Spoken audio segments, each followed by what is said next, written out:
Your obedience could support and help someone in their walk of life with and in Yahuah to do what he asked them to do. And of course, your disobedience could hinder someone. And out of obedience to Yahuah, I will be saying names and places and things like that because that's what he asked me to do. So here's my story. In 2003, Word of Faith International Christian Center in Southfield, Michigan had a prayer conference in June. And what it was is Pastor Richard Price Sr. was up and he was starting to preach, and he stopped and he turned to Bishop Butler and said, "Hey, Yahuah," he said God, but Yahuah is asking me to stop and acknowledge that he has someone here whose job is the world. And I'm going to tell you the truth. I had a Bible and notebook, of course, and some pens on my lap. But I don't know how it happened till this day. But all of a sudden, I jump up and I said, "Hey, that's my job." And he said, "That's your job?" And I said, "Yes, that's my job." And I sat back down. But I didn't just sit back down. I kind of tried to get underneath the chair because I have no idea how I got up. And the lady next to me, she came and she put $20 in my hand. And she whispered, "I know that wasn't you." And as she did that, people started to go and put money on the altar. And the first thing I noticed is it was the altar where the day before, Yahuah told me to go to the altar. And I said, "Well, Yahuah, there's all these people here. I can't just get up and start going to the altar. It might disturb them." And so that day, Pastor Andre was speaking, and he stopped whatever he was saying, and he said, "If you need to come down to the altar, come on down." So I didn't have an excuse to say I can't. So I got my lonely self on up and went to the altar, and I plowed there where Yahuah had me to go. And so they started putting it there, and then more people started putting it around the altar. And of course, I didn't think anything of it, except how did I get up and my stuff didn't fall and all this other stuff. So that's why it really ingrained in my life. But then later that year, he said, "Tanisha, I want you to go to ministry school." And I said, well, because Word of Faith had a ministry school, and it was about $1,000. And I said, "Well, I don't have $1,000. And he said, "I already paid for it with the money I had set up in the altar." And I was like, "Okay." So, of course, I reached out to them and said, "Hey, look, this is what I'm commanded, and this is where the money should come from." And we had some meetings, but Bishop Butler wouldn't meet with me. He had other people meet with me, but he would meet with me. He actually, Yahuah had me go and sit in the office and wait and wait and wait.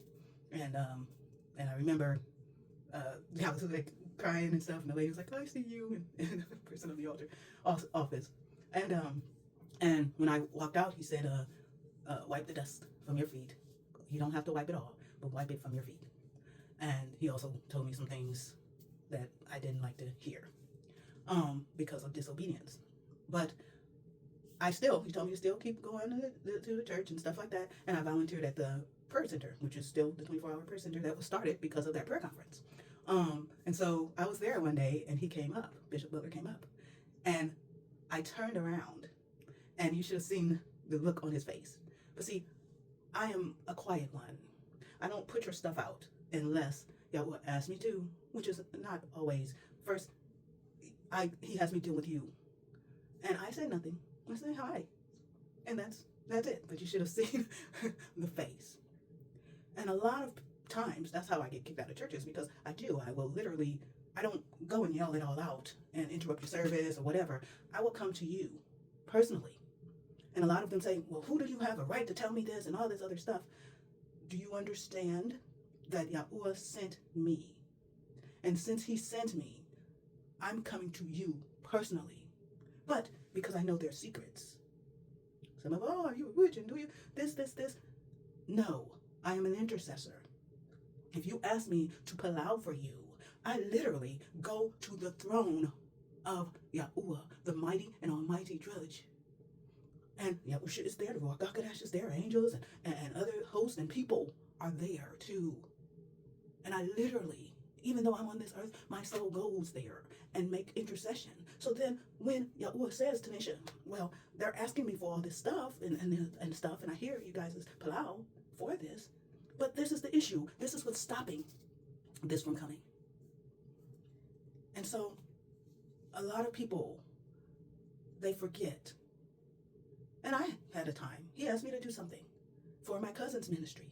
And I had to repent to her and say, "Hey, when he asked me to do that, when I was able and things like that, and I did not do it, I hindered your ministry. I stopped you from being able to minister to these people that you could have ministered to, because he asked me to financially support you in these things. But I couldn't see past my own stuff and all this other stuff.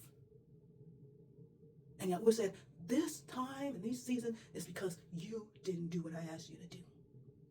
And he reminded me of 2 Chronicles 7:12-16, when he said Solomon then got the temple together and it's built. He dedicated it, and he met Solomon in his sleep. He said, Solomon, if I cause the rain to stop flowing, and if I have the locusts to devour you and devour the land and the food and stuff like that, he said, if my people who are called by my name shall humble themselves, repent, and come to me, then I will hear from heaven. I will forgive their land.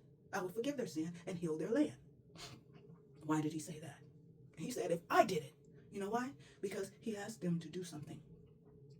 He asked them to let him be first. He asked them to be obedient.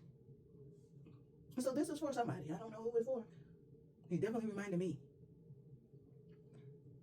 But it's okay, because he said, repent. Do what you need to do. Get back in practice of obedience, whether you know what it's for or not. And yes, what they say, obedience is better than sacrifice, Samuel said to Saul. And sometimes obedience seems to be like a sacrifice. But if you think about it, sometimes Yahuah will have you get rid of something, sacrifice something, so that something better and bigger can get in that place. Think about it for your consideration. Remember that Yahuah loves you. Accept Yahuah's love. Love yourself. I love you. Other people love you. Accept our love. Earn your own throne. You are responsible for your life. And of course, get with Yahuah. Get with the Ruach HaKodesh. Get with Yahushua HaMashiach. We had a great time before I got on here, because he told me what to do and I didn't want to do it. Till next time. Shalom.